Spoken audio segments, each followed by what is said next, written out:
Los bandidos han tenido 7 presidentes internacionales desde que Donald Chambers entró en un astillero de San León en 1966 para forjar un nuevo imperio. Cada uno de ellos terminó en una celda de prisión. Eso no es una coincidencia. Es un patrón documentado de 5 décadas de una organización que se niega a ceder ante la presión federal. Con 2.400 miembros en 22 países, los bandidos están clasificados por el FBI como una de las 4 grandes potencias globales. Desde las salas de juntas de Texas hasta los tribunales de Sydney, su alcance es rastreado tanto por Interpol como por la Policía Federal Australiana. Los hombres que se sentaban a la cabecera de esta mesa no eran simples figuras decorativas. Eran arquitectos de infraestructuras criminales que negociaban pactos de drogas con pandillas carcelarias y declaraban guerras que dejaban cuerpos en estacionamientos y campos de cultivo en 3 continentes. Un líder desató un conflicto nórdico tan volátil que se usaron granadas antitanque como herramientas de negociación en las calles. Algunos de estos hombres murieron tras las rejas. Otros ni siquiera llegaron a conocer sus veredictos. Estos son 10 de los líderes más temidos que la organización haya producido. Hombres cuyos legados están escritos en acusaciones federales y sentencias de prisión de máxima seguridad. El mexicano gordo del parche sigue sonriendo, pero fueron los hombres de esta lista quienes le dieron dientes a esa sonrisa.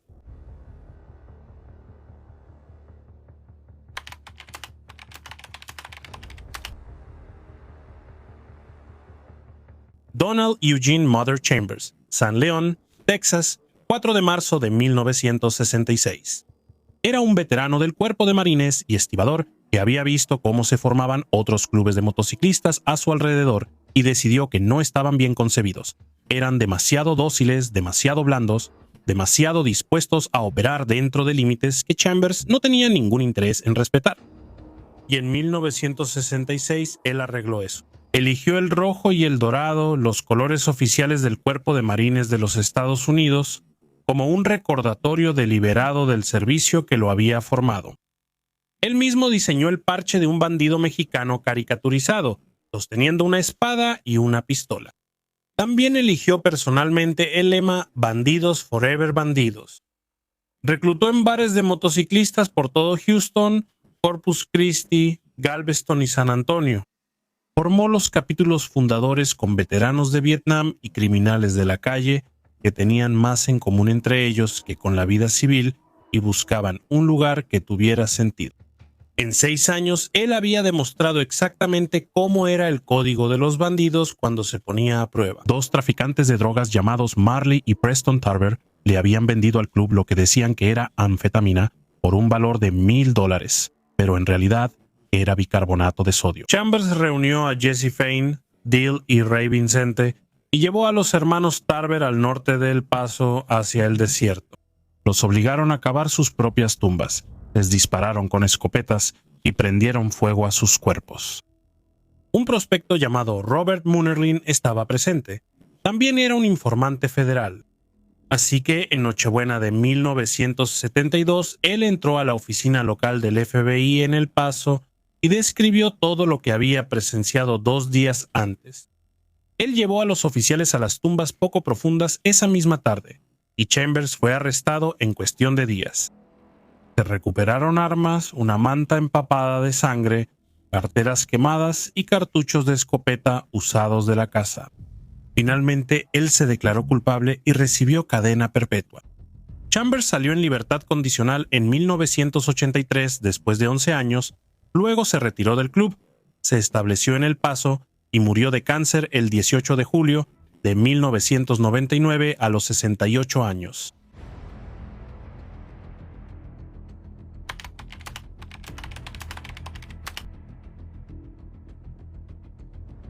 Con Donald Chambers cumpliendo cadena perpetua, los bandidos necesitaban un líder que no solo pudiera proteger el legado de los fundadores, sino también expandirlo agresivamente. Y encontraron a ese líder en un hombre que ascendió por las filas con una rapidez sin precedentes que le apodaron Mr. Prospect. Cuando ascendió a la presidencia nacional, adoptó el nombre callejero de Stepmother como un guiño calculado al apodo de Chambers, Mother. El mensaje era claro, el fundador se había ido, pero la línea de sucesión seguía intacta. Bajo el liderazgo de Stepmother en los años 70, los bandidos evolucionaron de ser un club de motociclistas territorial a convertirse en un sindicato criminal diversificado. Él organizó redes de distribución de drogas, anillos de prostitución y esquemas de extorsión que tenían como objetivo clubes de striptease y bares de carretera en todo Texas. Incluso llevó al club a involucrarse en circuitos ilegales de peleas de perros pitbull, creando un portafolio criminal tan variado como violento. En 1983, Hodge logró un hito que cambió al club para siempre. Llevó a los bandidos al ámbito internacional. Al autorizar el primer capítulo extranjero en Sydney, Australia, transformó una pandilla regional de Texas en una franquicia global. Ese mismo año, un conflicto con el Banshee Motorcycle Club puso en evidencia la mente táctica de Hodge. Tras el asesinato de un bandido, Hodge no solo ordenó un asesinato, ordenó una movilización de nivel militar. Ordenó a los miembros que hicieran limpieza quitándose los colores para evitar la presión policial, mientras establecía sistemas de comunicación codificados y desplegaba equipos de vigilancia para ubicar las posiciones de los Banshee. Presidió reuniones donde se exhibían metralletas Mag-10 convertidas ilegalmente como las herramientas de la próxima guerra. El 5 de julio de 1983, los bandidos enviaron su mensaje. 4 miembros colocaron bombas de tubo en una camioneta y en una casa pertenecientes a los Banshees. Las detonaciones causaron daños materiales significativos, pero evitaron un alto número de víctimas. Una jugada estratégica destinada a mostrar fuerza sin invitar a una aniquilación total por parte del gobierno federal. De todos modos, los federales actuaron. Tras una investigación de 5 años, llegó el golpe en 1988, ¿no? El gobierno acusó a 23 miembros y finalmente condenó a 15, incluyendo a toda la estructura de mando nacional y local. En ese momento fue el proceso judicial contra el crimen organizado más importante en la historia del club. Hodge fue sentenciado a 5 años, pero él ya se había apenas asegurado de que la victoria del FBI sería hueca. Había pasado su década en el poder preparando a la siguiente generación de líderes y fortaleciendo la infraestructura del club.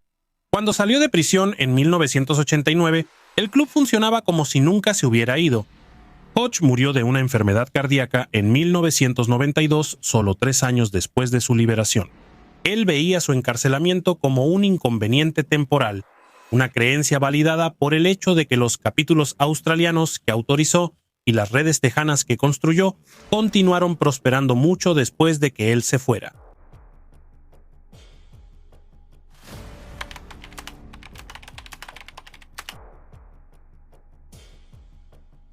El sucesor de Hodge fue James Sprocket Lang, un hombre que heredó un imperio en proceso de globalización y una red de narcóticos que generaba enormes ingresos en todo Texas. A mediados de los años 90, la atención de la DEA no estaba en si los bandidos distribuían metanfetamina, sino en hasta dónde llegaba la estructura de mando. El avance vino desde dentro. En octubre de 1994, agentes federales allanaron una casa en el condado de Beshar, incautando suficientes químicos para producir 15 libras de metanfetamina. Sin embargo, la verdadera magnitud de la operación fue revelada por el exmiembro expulsado Bud Lane Roberts. Al convertirse en informante, Roberts vinculó la incautación con los niveles más altos del club, testificando que el grupo había movido más de 1,000 libras de metanfetamina durante un periodo de 9 años. Roberts no solo proporcionó estadísticas, también dio nombres. Él identificó a un quinteto que constituía la cúpula intelectual de la organización: el presidente internacional James Lang, su sucesor previsto Johnston, el secretario tesorero nacional Terry Lark y 2 oficiales clave del capítulo de San Antonio, Richard Benavides y Ernest Cortinas. Frente a una montaña de pruebas internas, todo el alto mando se declaró culpable de los cargos de fabricación y conspiración. La mayoría recibió sentencias de 10 años, mientras que Cortinas recibió 5 después de negociar un acuerdo para evitar un juicio. Para Lang, la condena federal fue solo el comienzo. Simultáneamente fue acusado en un caso estatal separado en Houston, el cual tuvo que enfrentar desde la cárcel. En 2006, 8 años después de su sentencia, Lang seguía en prisión. Su encarcelamiento sirvió como otra confirmación más de la sombría regla de Chambers: Cada presidente internacional en la historia de los bandidos ha sido condenado y encarcelado por actividades relacionadas con el club. Desde el fundador en 1972 y a lo largo de cada era sucesiva, el patrón de que la presidencia terminara en una celda nunca se rompió.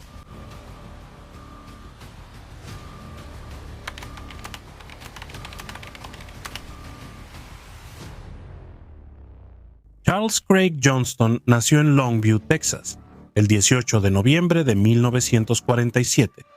Como los fundadores antes que él, era producto del ejército, un artillero de helicóptero de la Infantería de Marina en la era de Vietnam, que regresó a un mundo civil que no podía igualar la adrenalina del combate. Cuando ascendió a la presidencia internacional a mediados de los años 90, se convirtió en el cuarto líder consecutivo de los bandidos con antecedentes en las Fuerzas Armadas. Heredó el parche del presidente de James Lang, pero también heredó una pesadilla federal que se avecinaba. La transición de poder ocurrió bajo la sombra de la enorme investigación de la DEA, desencadenada por el informante J. Lane Roberts. Cuando por fin cayó todo el peso de la ley, Johnston fue atrapado con 59 gramos de metanfetamina guardados dentro de un portafolio cerrado con llave. Era la prueba física que lo vinculaba a una conspiración que involucraba más de 1,000 libras de la droga transportadas por Texas durante casi una década. En una sala de audiencias de San Antonio en 1998, el ciclo se repitió. Johnston se presentó ante el mismo juez que su predecesor y recibió la misma sentencia: 10 años en una prisión federal por conspiración para fabricar y distribuir. Sin embargo, la rebeldía de Johnston permaneció intacta. Mientras lo llevaban, señaló de manera enfática un gran anillo con las iniciales BFFB, bandidos para siempre, hermanos para siempre. Le dijo al tribunal y a la prensa reunida que el club seguía vivo y fuerte, y que la fiscalía no había logrado desmantelar la organización. No estaba mintiendo. La transición a su sucesor, George Weigers, ya se había finalizado antes de que Johnston siquiera entrara a la audiencia de sentencia. A diferencia de muchos que ostentaron el título, Johnston sobrevivió a esa vida. Cumplió sus 10 años, mantuvo su estatus como miembro del 1% y vivió para ver al club atravesar la violenta era de Twin Peaks y las cadenas perpetuas de los líderes que le siguieron. Permaneció como miembro en regla durante 48 años y finalmente se estableció en el capítulo nómada. Craig Johnston falleció en Austin el 27 de enero de 2020, a la edad de 72 años. Murió rodeado de su familia, un hombre libre que sobrevivió al esfuerzo federal por quebrantarlo. Demostró que, aunque la presidencia casi con certeza llevaba a la cárcel, para algunos, el parche era un compromiso de por vida que ni siquiera una década en prisión podía quitarles. Para 1998, el parche ya se había movido al norte, a Bellingham, Washington, en manos de George Weigers.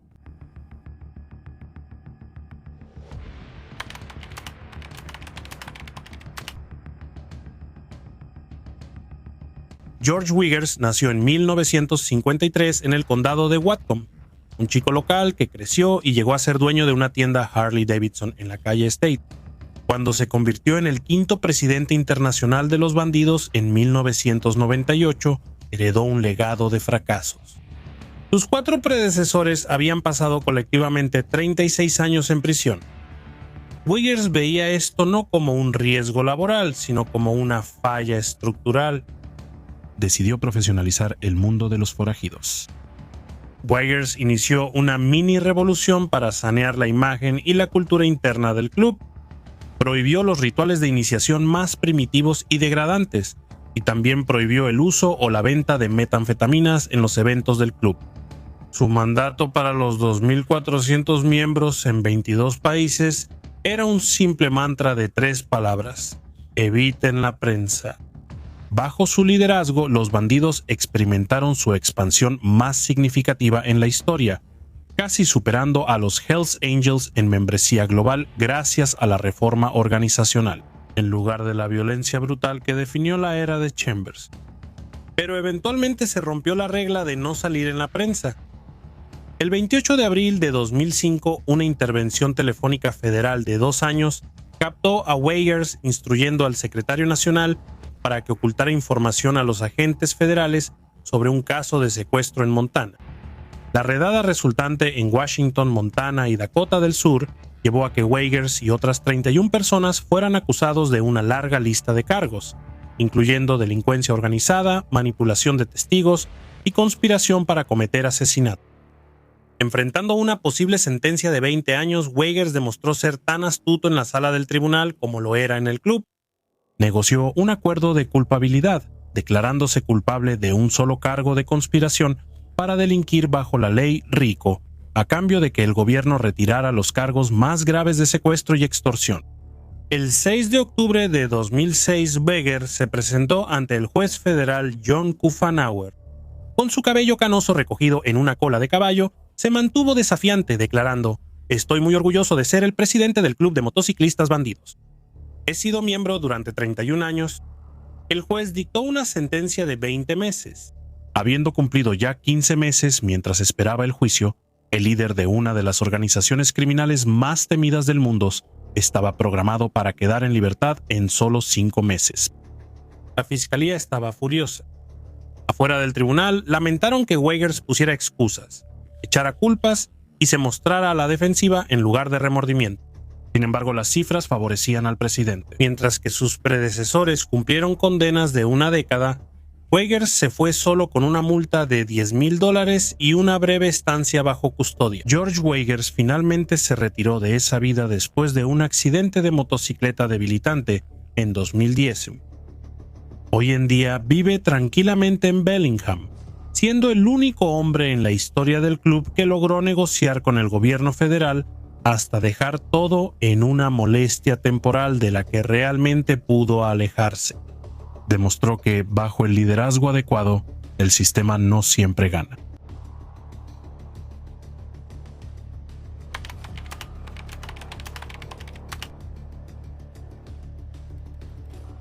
Jeffrey Fay Pike no parecía el presidente internacional de una organización que el FBI llamó una mafia de 2 ruedas.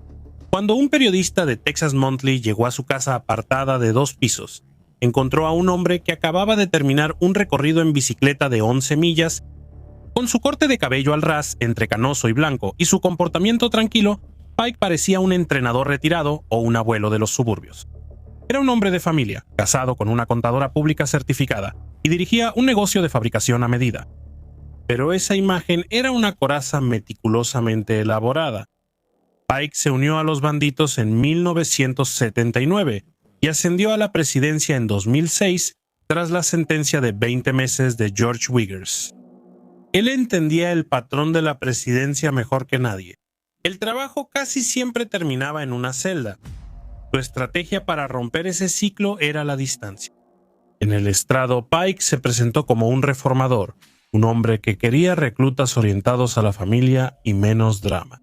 Insistió en que los bandidos eran una hermandad descentralizada donde cada capítulo se manejaba por sí mismo. «Yo solo daba el ejemplo», afirmó, «y si ellos elegían seguirme, lo hacían».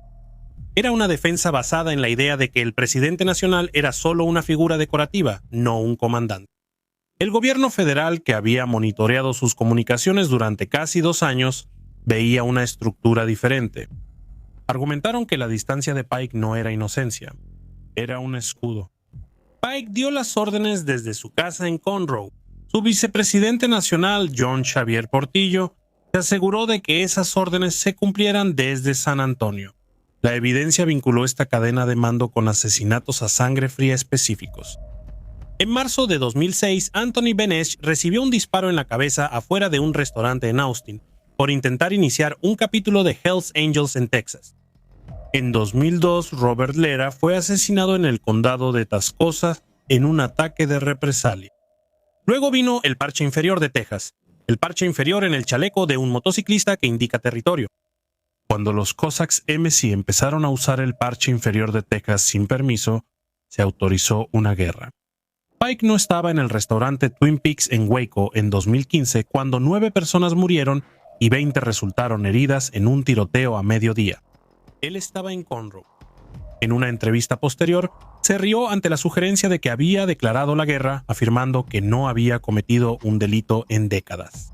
Al jurado no le hacía gracia, Después de deliberar sobre 13 cargos federales, concluyeron que no existía ninguna diferencia entre el abuelo suburbano y el arquitecto de la organización.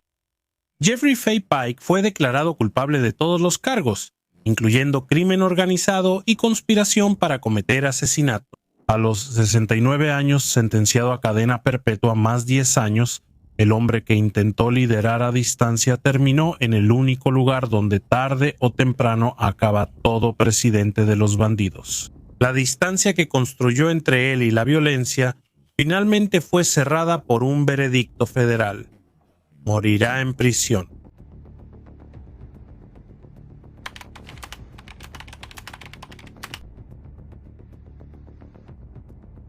John Xavier Portillo no solo tenía un título, él tenía el trabajo más peligroso en la organización. Ascendiendo de presidente del capítulo de San Antonio a sargento de Armas Nacional y finalmente a vicepresidente internacional, en 2013 Portillo fue elegido personalmente por Jeffrey Pike para un propósito muy específico. Como testificó un testigo de la fiscalía, la verdadera función del vicepresidente era darle al presidente la posibilidad de negarlo todo de forma creíble.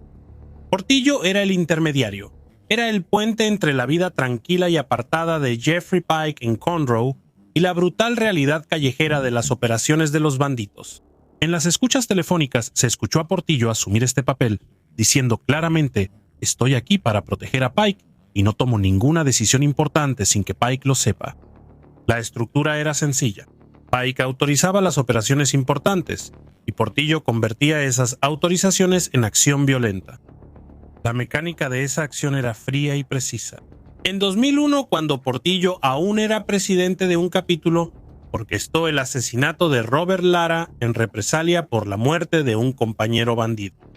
Se les dijo a los miembros que atrajeran a Lara a un parque y esperaran la orden directa de Portillo para ejecutarlo.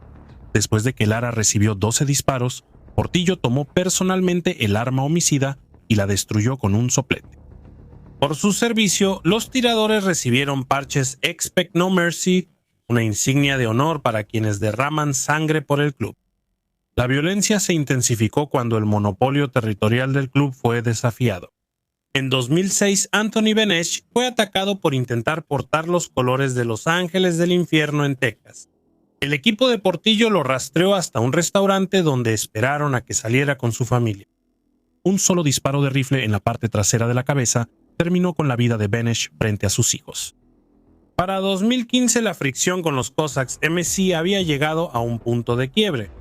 Con la aprobación de Pike, Portillo declaró una guerra total. Esto no era una escaramuza localizada. Fue un mandato estatal que llevó a enfrentamientos violentos en Odessa, Port Aransas y finalmente a la masacre del mediodía en Twin Peaks, en Waco. 9 muertos, 20 heridos. La autorización que Portillo obtuvo de Pike produjo el día más sangriento en la historia de los motociclistas en Texas. El gobierno federal finalmente desmanteló la protección. En una sala de audiencias de San Antonio, la intervención telefónica acabó con toda negación plausible.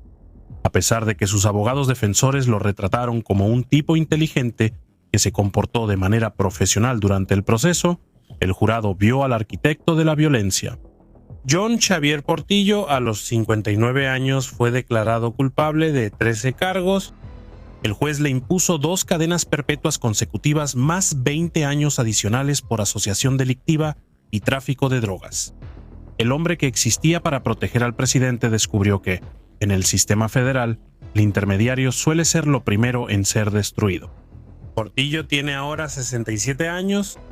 Está cumpliendo su condena en una instalación federal, un testimonio viviente de que cuando los altos mandos se equivocan, la arquitectura de la negación plausible no ofrece protección contra una vida tras las rejas.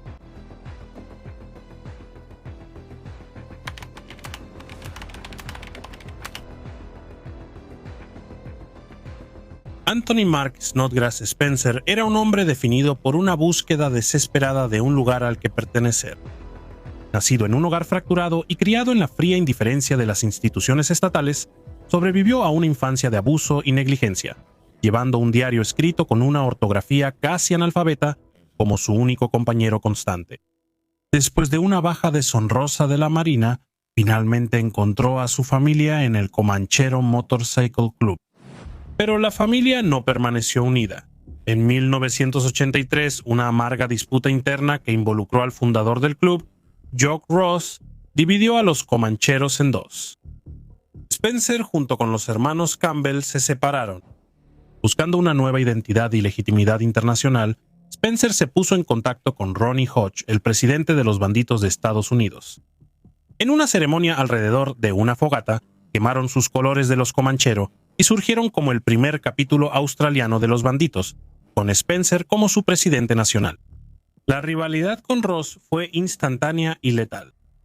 El 10 de agosto de 1984 se declaró la guerra durante una llamada telefónica. Ambos bandos empezaron a acumular armas, convirtiendo sus casas club en fortalezas. La tensión estalló el Día del Padre, el 2 de septiembre de 1984, en un intercambio de motocicletas en el Viking Tavern de Milperra. La masacre de Milperra sigue siendo el día más sangriento en la historia de los motociclistas australianos. 7 personas murieron. 4 comancheros, 2 bandidos y Leanne Walters, una espectadora de 14 años que quedó atrapada en el fuego cruzado. A pesar de la fanfarronería que llevó al enfrentamiento, Spencer permaneció en su auto durante lo más intenso del tiroteo, saliendo solo para ayudar a los heridos. Sus propios hombres después lo llamaron cobarde por eso. A Spencer se le acusó de 7 cargos de asesinato bajo el principio de empresa criminal conjunta. Mientras esperaba un juicio que acabaría con 21 miembros condenados por homicidio involuntario, Spencer se refugió en su diario. Sus escritos revelaron a un hombre aplastado por el peso de las solicitudes de fianza fallidas de su hermano y las dolorosas acusaciones de sus compañeros. Se sentía responsable por las familias que quedaron atrás y por la guerra que había iniciado. El 28 de abril de 1985, a la edad de 30 años, Anthony Spencer fue encontrado muerto en su celda en la prisión de Parkleigh. Se había quitado la vida dejando su diario para contar la historia de un hombre que fundó un imperio, pero no pudo vivir con el costo de su fundación. Los bandidos australianos sobrevivieron a su fundador por 40 años, expandiéndose hasta convertirse en una organización nacional que Spencer apenas reconocería. Él encendió el fuego, pero no se quedó para verlo arder.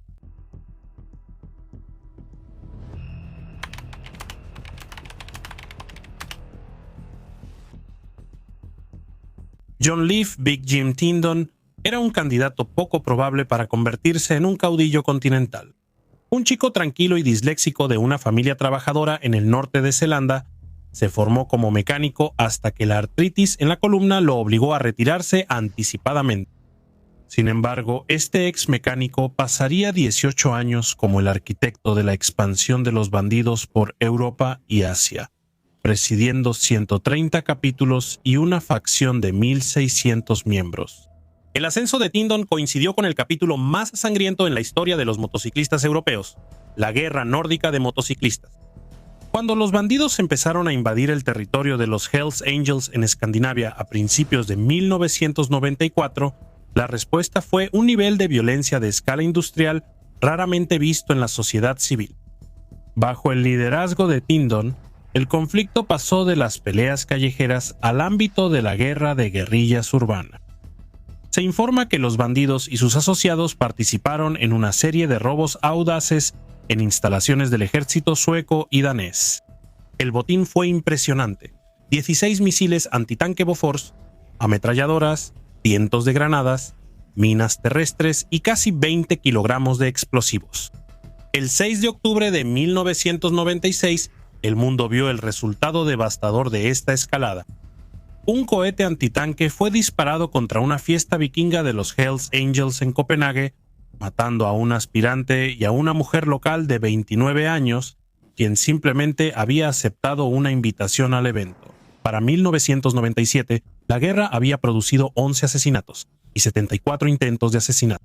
La violencia era tan generalizada que incluso se lanzaron granadas por las ventanas de las celdas de la prisión.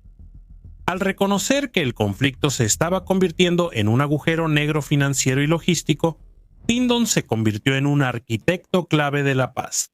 El 25 de septiembre de 1997, en un momento de surrealismo total, Tindon y el líder de los Hells Angels, Blondie Nielsen, aparecieron en la televisión danesa en vivo para anunciar un tratado. Detrás de cámaras dividieron Escandinavia como si fuera un mapa, especificando incluso qué cafés y bares pertenecían a cada club. Durante los siguientes 15 años, Tyndon gobernó un imperio que se extendía desde las islas del Canal del Reino Unido hasta Singapur y Tailandia. Él fue uno de los 3 motociclistas más poderosos del mundo, mientras que los hombres que cumplían sus órdenes, como Niels Poulsen, recibieron cadenas perpetuas. Tyndon operaba con un nivel de protección que sus homólogos estadounidenses, como Jeffrey Pike, solo podían soñar. Tyndon renunció en 2012 y su mandato terminó no con una acusación federal, sino con la sucesión de su vicepresidente. Incluso un accidente automovilístico en Malmö en 2012 que resultó en la posterior muerte de un pasajero no llevó a una sentencia devastadora. A los 64 años, el hombre que dirigió una guerra librada con fusiles sin retroceso y misiles antitanque es un hombre libre, con un historial marcado principalmente por cargos menores de robo y fraude. Él es el Rey Sol de la escena europea, el único presidente internacional que supervisó una guerra multinacional y salió con su libertad intacta.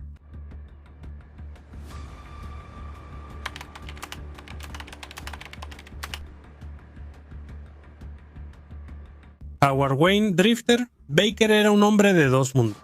Para la ciudad de Fort Worth, él era un empleado estable en el Coliseo Will Rogers, un gerente de eventos que pasaba sus días coordinando rodeos, conciertos y espectáculos familiares. Para el inframundo de Texas, él era el presidente de los bandidos de Fort Worth, un hombre que hacía cumplir el impuesto del club a cada organización más pequeña que se atrevía a llevar un parche inferior de Texas en su chaleco. La fricción se centraba en los Ghost Riders, un club que alguna vez fue un club cantera de los bandidos, pero que se había vuelto independiente. Para diciembre de 2014, esa separación se había convertido en un desafío directo a la autoridad de Baker. Un viernes por la noche en el Gators Jam-In, Baker decidió ajustar cuentas por el impuesto. La emboscada estuvo coordinada como una operación militar. 20 bandidos atacaron las puertas delanteras y traseras simultáneamente, irrumpiendo en un bar lleno de miembros de los Ghost Riders, los Cossacks y la banda de Wino. Los testigos describieron una escena de caos cuando se escucharon 15 disparos en rápida sucesión. Entre el humo y los vidrios rotos, Jeffrey Brady, Ghost Rider de 41 años, fue señalado. La violencia no se quedó dentro del bar. Los testigos declararon que Brady fue arrastrado por las puertas principales hasta el estacionamiento. Ahí, en un círculo sombrío de hombres, fue ejecutado frente a su esposa y amigos. Howard Baker estaba de pie en ese círculo. El caso de la fiscalía se basó en la doctrina tesana de responsabilidad por participación, el principio legal de que un líder es penalmente responsable por las acciones de sus subordinados durante un ataque coordinado. Como presidente del capítulo, la sola presencia de Baker equivalía a una autorización. El mensaje para los Ghost Riders fue inequívoco. Respeta el puesto, rinde homenaje o enfrenta las consecuencias. La defensa de Baker señaló su respetable empleo formal y argumentó que no había pruebas directas de que él jalara el gatillo o diera una orden verbal específica para matar. Sin embargo, el jurado vio al gerente de eventos del Coliseo, Will Rogers, como el director de una pandilla criminal callejera. Después de un día completo de deliberaciones, Howard Baker, de 62 años, fue declarado culpable de asesinato, participación en crimen organizado y dirección de una pandilla callejera. El juez George Gallagher dictó una sentencia de 45 años. Mientras que sus 2 coacusados vieron sus casos desestimados y quedaron en libertad, el presidente tuvo que soportar todo el peso de la doctrina de responsabilidad por participación. A los 62 años, una sentencia de 45 años equivale a cadena perpetua. Baker tendrá 107 años cuando termine su condena. El hombre que pasaba sus días organizando entretenimiento público pasará el resto de su vida en una penitenciaría de Texas, el capítulo final de un patrón de una década en el que los líderes de los bandidos terminan en una celda.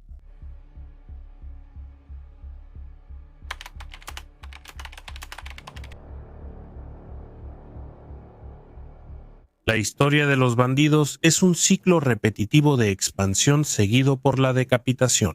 Desde los muelles de San León, en 1966, hasta las modernas salas de juicio de Texas y Australia, el parche del mexicano gordo ha llevado una tasa de condena de casi el 100% para quienes se sientan en el asiento central. Este linaje revela una evolución distinta en el liderazgo criminal.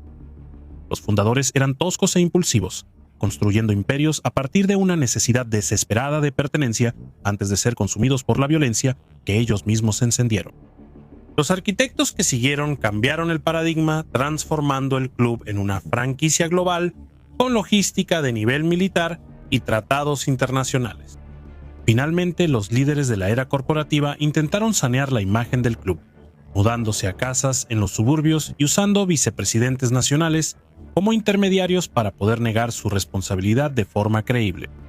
En última instancia, el gobierno federal y la doctrina tesana del Law of Parties cerraron cada brecha que estos líderes intentaron construir.